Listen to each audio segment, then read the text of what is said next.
ವೀಕ್ಷಕರೇ ನಮಸ್ಕಾರ. ನೀವು ನೋಡ್ತಿದ್ದೀರಾ ಗ್ಲೋರಿ ಟಿವಿ. ನಾನು ಆರತಿ ಬೆಳವೆ. ವೀಕ್ಷಕರೇ, 5 ಬಾರಿ ತಮಿಳುನಾಡಿನ ಮುಖ್ಯಮಂತ್ರಿಯಾಗಿ ಆಯ್ಕೆಯಾಗಿದ್ದ ಡಿಎಂಕೆ ನಾಯಕ ಕಲೈಂಜರ್ ಕರುಣಾನಿಧಿ ರಾಜಕೀಯ, ಸಿನಿಮಾ, ಸಾಮಾಜಿಕ ಹೋರಾಟ ಮತ್ತು ಸಾಹಿತ್ಯದಲ್ಲಿ ತಮ್ಮದೇ ಆದ ಛಾಪು ಮೂಡಿಸಿ ತಮಿಳುನಾಡಿನ ಜನರ ಮನಸ್ಸನ್ನ ಗೆದ್ದವರು. ವಯೋಸಹಜ ಕಾಯಿಲೆಗಳಿಂದಾಗಿ 2018ರಲ್ಲಿ ನಿಧನರಾದಾಗ ಅವರಿಗೆ 94 ವರ್ಷ ವಯಸ್ಸಾಗಿತ್ತು. ತಮಿಳುನಾಡಿನ ನಾಗಪಟ್ಟಿಣಂ ಜಿಲ್ಲೆಯ ತಿರುಕುವಲೈನ ಮುತ್ತುವೇಲರ್ ಮತ್ತು ಆಂಜುಕಂ ಅಮ್ಮಯ್ಯರ್ ಅವರ ಮಗ ಕರುಣಾನಿಧಿ. ತಮಿಳುನಾಡಿನ ಜನಪ್ರಿಯ ನಾಯಕ, ಹೋರಾಟಗಾರ, ಪರಮನಾಸ್ತಿಕ, ವಿಚಾರವಾದಿ, ಚಳುವಳಿಯತ್ತ ಆಕರ್ಷಿತರಾಗಿದ್ದ ಕರುಣಾನಿಧಿ ಎಂಬ ಹೆಸರು ನಿನಗೆ ಒಪ್ಪುತ್ತದೆ ಎಂದು ಹೇಳಿದ್ರು ಅಣ್ಣಾದೊರೈ. ಕರುಣಾನಿಧಿ ಅವರು ಶಾಲಾ ದಿನಗಳಿಂದಲೂ ನಾಟಕ, ಕವನ, ಕಥೆಗಳನ್ನು ಬರೆಯುತ್ತಾ ಇದ್ರು. 13ನೆಯ ವಯಸ್ಸಿನಲ್ಲಿ ಜಸ್ಟಿಸ್ ಪಕ್ಷದ ಕಾರ್ಯಕರ್ತ ಅಳಗಿರಿ ಸ್ವಾಮಿಯವರ ಭಾಷಣಗಳಿಂದ ಆಕರ್ಷಿತರಾಗಿ ಸಮಾಜ ಸೇವೆಯಲ್ಲಿ ತೊಡಗಿಸಿಕೊಂಡಿದ್ರು.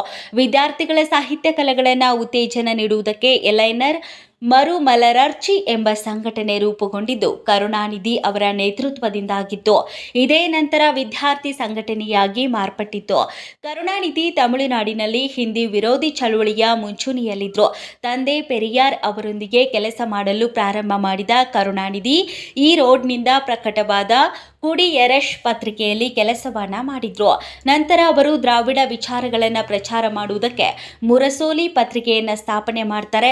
ಈ ಸಮಯದಲ್ಲಿ ಕೊಯಮತ್ತೂರಿನ ಜುಪಿಟರ್ ಪಿಕ್ಚರ್ಸ್ ರಾಜಕುಮಾರಿ ಚಿತ್ರಕ್ಕೆ ಸಂಭಾಷಣೆಯನ್ನ ಬರೆಯಲು ಅವರನ್ನು ಸಂಪರ್ಕ ಮಾಡಲಾಗುತ್ತೆ. ಪೆರಿಯಾರ್ ಅವರಲ್ಲಿ ಅನುಮತಿ ಕೇಳಿದಾಗ ಅವರು ಯುವ ಕರುಣಾನಿಧಿಯನ್ನ ಪ್ರೋತ್ಸಾಹ ನೀಡಲಿಲ್ಲ. ಕರುಣಾನಿಧಿ ಅವರ ಕಲಾ ಜೀವನದ ಮಹತ್ವದ ತಿರುವು ನೀಡಿತು ರಾಜಕುಮಾರಿ ಚಿತ್ರಕ್ಕೆ ಬರೆದ ಸಂಭಾಷಣೆಯಾಗಿತ್ತು. ಅವರು ಆ ಚಿತ್ರದಲ್ಲಿ ಪ್ರಮುಖ ಪಾತ್ರ ನಿರ್ವಹಿಸಿದ್ದ ಎಂಜಿಆರ್ ಜೊತೆ ಸ್ನೇಹವನ್ನ ಬೆಳೆಸ್ತಾರೆ. ಗಾಂಧೀಜಿ ಅವರ ಅಭಿಮಾನಿಯಾಗಿದ್ದ ಎಂಜಿಆರ್ ಅವರನ್ನ ದ್ರಾವಿಡ ವಿಚಾರಗಳತ್ತ ಸೆಳೆದವರು ಕೂಡ ಕರುಣಾನಿಧಿ ಅವರೇ. 1969ರಲ್ಲಿ ಡಿಎಂಕೆಯ ಸಂಸ್ಥಾಪಕ ನಾಯಕ ಸಿಎನ್ ಅಣ್ಣಾದೊರೈ ನಿಧನದ ನಂತರ ಪಕ್ಷದ ನಾಯಕತ್ವವನ್ನ ಕರುಣಾನಿಧಿ ವಹಿಸಿಕೊಂಡಿದ್ರು. ಎಂಜಿಆರ್ ಜೊತೆಗಿನ ವಿಚಾರಗಳ ಘರ್ಷಣೆಯಿಂದ ಇಬ್ಬರು ಬೇರೆಯಾಗ್ತಾರೆ. ಎಂಜಿಆರ್ ಅವರು ಎಐಎಡಿಎಂಕೆ ರಚನೆ ಮಾಡಿದ್ದು ತಮಿಳುನಾಡಿನ ರಾಜಕೀಯ ಇತಿಹಾಸದಲ್ಲಿ ಮತ್ತೊಂದು ಮೈಲುಗಲ್ಲಾಗಿತ್ತು. 5 ಬಾರಿ ತಮಿಳುನಾಡಿನ ಮುಖ್ಯಮಂತ್ರಿಯಾಗಿದ್ರು ಕರುಣಾನಿಧಿ. ಅದರಲ್ಲಿ ವಿಶೇಷವೆಂದರೆ ವೃದ್ಧಾಪ್ಯದ ದಿನಗಳಲ್ಲಿ ಕರುಣಾನಿಧಿ ಅವರು ಸಾರ್ವಜನಿಕರಿಂದ ದೂರವಿದ್ದು ಸಾಹಿತ್ಯದಲ್ಲಿ ತೊಡಗಿದ್ರು. ಸಿನಿಮಾಗಳಿಗೆ ಸಂಭಾಷಣೆಯನ್ನ ಬರೆಯುವುದು, ಕಥೆಗಳನ್ನು ಬರೆಯುವುದರಲ್ಲಿ ಅವರು ಮಗ್ನರಾಗಿದ್ರು. ತಾನು ಪರಮ ನಾಸ್ತಿಕ ಎನ್ನುತ್ತಿದ್ದ ಕರುಣಾನಿಧಿ ಅವರ ಆರೋಗ್ಯ ಹದಗೆಟ್ಟಾಗ ಇಡೀ ತಮಿಳುನಾಡು ಅವರಿಗಾಗಿ ಪ್ರಾರ್ಥನೆ ಮಾಡಿತ್ತು. ಪುರೈಟಿ ತಲೈವಿ ಜಯಲಲಿತಾ ಅವರೊಂದಿಗೆ ಸೈದ್ಧಾಂತಿಕ ಮತ್ತು ವೈಯಕ್ತಿಕ ದ್ವೇಷವನ್ನು ಹೊಂದಿದ್ದ ಕರುಣಾನಿಧಿ ಜೀವನದಲ್ಲಿ ತಾನು ಕಂಡ ಮಹಾನ್ ಹೋರಾಟಗಾರ್ತಿ ಜಯಲಲಿತಾ ಎಂದು ಹೇಳಿದ್ರು. ರಾಮಸೇತು ಕುರಿತು ಕರುಣಾನಿಧಿ ಅವರ ಹೇಳಿಕೆ ಭಾರೀ ವಿವಾದಕ್ಕೆ ಕಾರಣವಾಗಿತ್ತು. ಶ್ರೀರಾಮನ ಅಸ್ತಿತ್ವವನ್ನು ಪ್ರಶ್ನೆ ಮಾಡಿದ ಕರುಣಾನಿಧಿ ರಾಮ ಯಾವ ಇಂಜಿನಿಯರಿಂಗ್ ಕಾಲೇಜಿನಲ್ಲಿ ಪದವಿ ಪಡೆದಿದ್ದಾರೆ ಎಂದು ಪ್ರಶ್ನೆಯನ್ನ ಕೇಳಿದ್ರು. ಮ್ಯಾಕ್ಸಿಮ್ ಗಾರ್ಕಿ ಅವರು ಬರೆದಂತಹ ದಿ ಮದರ್ನ ತಮಿಳು ಅನುವಾದ ಸೇರಿದಂತೆ 200ಕ್ಕೂ ಹೆಚ್ಚು ಪುಸ್ತಕಗಳನ್ನು ಕರುಣಾನಿಧಿ ಬರೆದಿದ್ದಾರೆ.